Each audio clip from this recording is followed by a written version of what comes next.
아마도 지금 이 시점에 이낙연 당대표가 지적하고 싶었던 것은 당의 어떤 갈등과 분열의 에너지가 이렇게 극대화하고 있는 상태에서 침묵하고 어떤 공천 갈등에 대한 여러 가지 이야기들이 이슈화되었을 때 제대로 봉합하지 못하는 이러한 리더십으로는 총선을 이길 수 없다. 결국 당을 지키는 방법은 이러한 내용들을 질서 있게 잘 정리하고 봉합하는 것이다. 제3세력이 필요하다고 공감하고 있고 그걸 지지한 거다 그러면 네. 당을 나가야죠.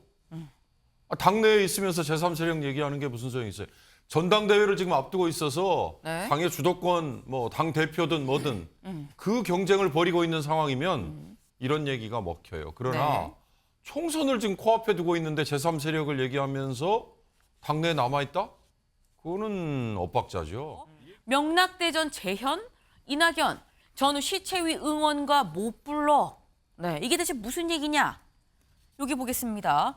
이낙연 전 더불어민주당 대표가 최근 민주당 의원 일부에게 전우들의 시체위에서 응원가를 부를 수 없다라고 말한 것으로 전해졌다.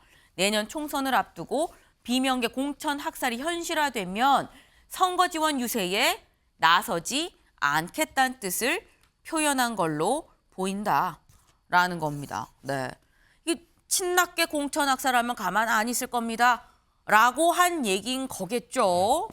근데 실제로 이낙연 전 대표 최근 언론 인터뷰도 하나 있었습니다. 언론 인터뷰에서 뭐라고 했느냐?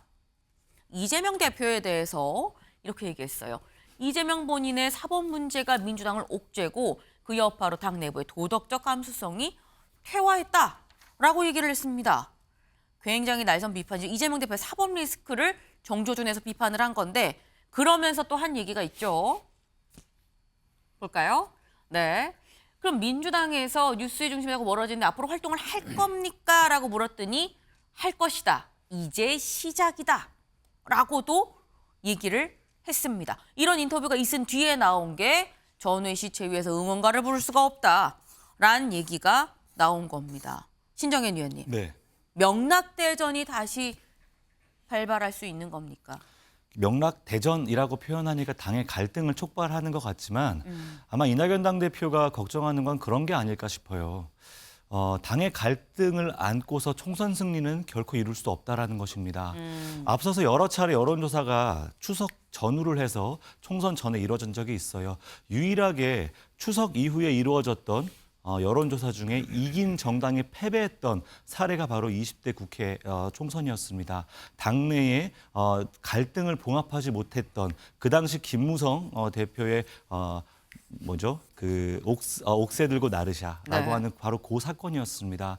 그렇게 당내의 갈등을 봉합하지 못한 채 총선을 치렀을 때 당은 참패했습니다. 총선 이후에 높은 지지율 2배 이상 야당보다 높았음에도 불구하고 그랬던 것이죠. 아마도 지금 이 시점에 이낙연 당대표가 지적하고 싶었던 것은 당의 어떤 갈등과 분열의 에너지가 이렇게 극대화하고 있는 상태에서 침묵하고 어떤 공천 갈등에 대한 여러 가지 이야기들이 이슈화되었을 때 제대로 봉합하지 못하는 이러한 리더십으로는 총선을 이길 수 없다. 결국 당을 지키는 방법은 이러한 내용들을 질서 있게 잘 정리하고 봉합하는 것이다. 이러한 메시지를 여기서 낸 거라고 봅니다. 이걸 명락대전이라고 자꾸 이제 분쟁화하지만 네.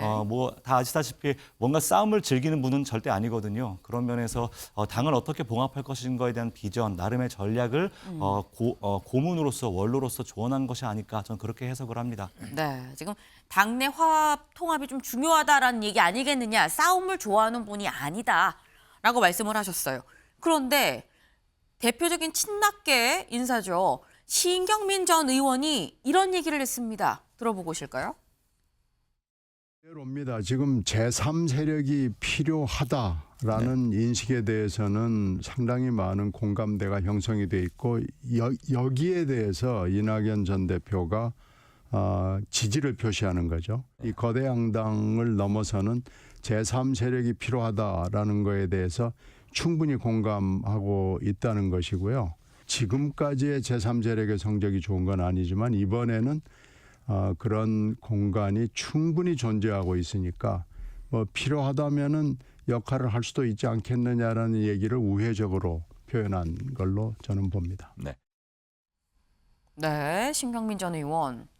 지금 이낙연 전 대표가 지지를 표시한 제3세력이 필요하다는 인식의 공감대가 있고 이낙연 전 대표도 여기에 지지를 표시한 거다라고 얘기를 했습니다. 그리고 아까 얘기를 들으셨죠. 필요하면 역할을 할 수 있지 않겠느냐라는 얘기를 우회적으로 한 거다라고 얘기를 했습니다. 윤경호 의원님. 그렇게 되면 이낙연 신당 가능한 겁니까? 그래야만 가능한 거 아니에요? 지금 신경민 의원이 이낙연계 뭐 핵심 생각이 그대로 일치하신다면 네. 제3세력이 필요하다고 공감하고 있고 그걸 지지한 거다 그러면 네. 당을 나가야죠. 당내에 있으면서 제3세력 얘기하는 게 무슨 소용이 있어요? 전당대회를 지금 앞두고 있어서 네. 당의 주도권, 뭐 당 대표든 뭐든 그 경쟁을 벌이고 있는 상황이면 이런 얘기가 먹혀요. 그러나 네. 총선을 지금 코앞에 두고 있는데 제3세력을 얘기하면서 당내에 남아있다? 그거는 엇박자죠. 이 얘기는 뭐냐? 공천을 놓고 어떻게 하면 내 계열, 내 파를 많이 포진시킬 건가? 네. 말이 포진이지 지금 주도권 싸움에서 졌잖아요. 이낙연계는. 그러면 주류 집단이 된 이재명 대표와 그 측근들이 이낙연 전 의원 쪽에 지지를 했던 사람들을 내치거나 아니면 불이익을 주거나 얼마나 지금 힘겨루기를 하고 있겠어요. 엊그제 원칙과 상식이라고 4명의 흔히 말하는 이재명 대표 체포동의안에 가결표를 던졌다고 공공연히 얘기하는 그 4명에 그다음에 지금 국민의힘에 간다면서요. 우리 윤영걸 대표님 표현으로는 충청도 시골로는 이미 가는 걸로 정해졌다면서요. 네. 이상민 의원 같은 분도 이미 민주당 내에서 공천 저런 분 주면 안 된다라고 얘기하는 열혈 지지자들이 있잖아요. 그런 거를 방어하기 위한 여러 지금 몸부림이잖아요. 그 몸부림을 이낙연 의원이 약간 지원을 해주는 거 아닙니까? 그걸 제3세력이라고 표현을 하시면 네. 지금 상황에서는 저는 안 맞다고 봐요. 정당이라는 게 아까 윤 대표님 조금만 제가 인용하면 정당이라는 건 정강과 정책 그게 같아야 길게 가는 거지. 누구 하나에 예를 들어서 NT 이재명이라고 해서 다 모여라. 또는 NT 윤석열이라고 해서 다 모여라. 그다음에 하나의 사안이 지나고 나면 다시 흩어지고 싸운다. 네. 그건 정당이 될 수 없는 거고요. 우리 유권자들이 네. 그런 거 하나만 보고 저 사람은 반 이재명이네, 반 윤석열이네. 그래서 덥석 찍어줄 거다. 그건 유권자들을 우롱하는 걸 겁니다. 네. 지금 제3세력을 얘기하는 게 맞느냐? 이게 신경민 전 의원의 얘기와 이낙연 전 대표의 주파수가 맞는 건지도 좀 파악을 해봐야 된다는 말씀도 같이 하셨습니다.